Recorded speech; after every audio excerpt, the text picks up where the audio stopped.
Good morning, this is Dominic with TheBackVlog, and today I'm going to be discussing the second volume of Tokyo Ghoul. I'm not going to be discussing the first volume because I read that in December, I started this, this is my 2025 project, and maybe onward, but I didn't read that in 2025. I read volume 2 in 2025. I'm really glad that I'm finally getting into Tokyo Ghoul. I feel like it's been one of the popular anime IPs that I've seen like merchandise of whenever I go to like stores with anime merchandise or like conventions or something. I've never been aware of the content or the characters in this, and I'm glad that that blind spot is finally being filled. I really like what this story has to say about alienation in society. And self-preservation and humanity and morality. You know, you have these ghouls that look identical to people, imperceptible until you become a victim to one. And yeah, they blend in with society, but they're also being witch hunted by. It's revealed in this book by an investigatory team, basically trying to wipe them out for the greater good. But it's really interesting because, you know, since we're following a character who is half human, half ghoul, this force, you know, they're saying it's for the greater good, but it's definitely a malevolent force, because it's not that they're killing innocent people. I mean, there is a point in this book where they do kill innocent ghouls, but you know their cause at first glance is a just one. You know, you have these ghouls feasting on people, killing people for self-preservation.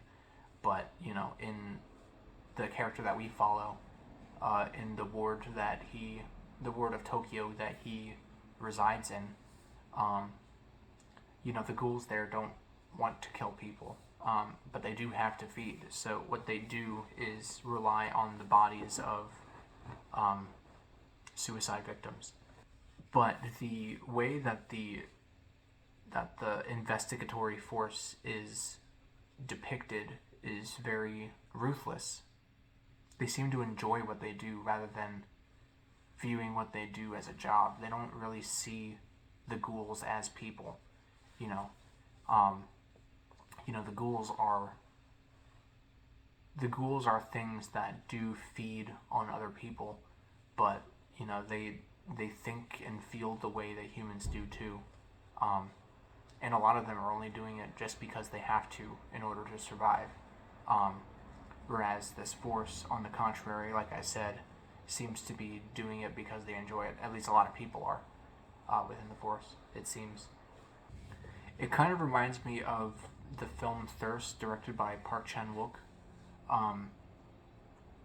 It's like your classic vampire film, and I don't remember the name of the actor, but it's the one of the dads in Parasite, the Bong Joon-ho film, and you know, this guy turns into a vampire and he's got like hives all over his face, and he can only get rid of these hives if he feasts on blood. And you know, he doesn't want to do that either, just like the ghouls in the book. And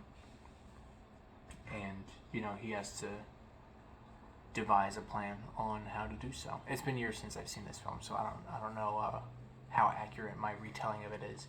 But yeah, there are a lot of like similar themes. Yeah, I'm looking forward to continuing this series to see where it goes. You know, there are a lot of parallels to other historical events as well. I'm sure a few come to mind, but I don't want to be insensitive by mentioning them, comparing those horrific real life events to, you know, a piece of manga. But you know, that's what art is. Like art is a self-expression, and I don't think this medium should be downplayed like a lot of people do, because manga and anime is just another medium of art that people use to not only express themselves but express how they feel about real life events. I don't know. It's profound. Art is profound. Tokyo Ghoul is profound. Robin's not in this video because she's in jail because she was being loud, but I'm gonna let her out of jail now.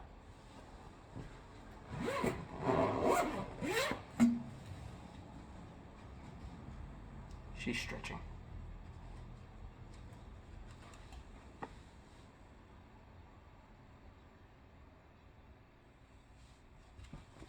There she is.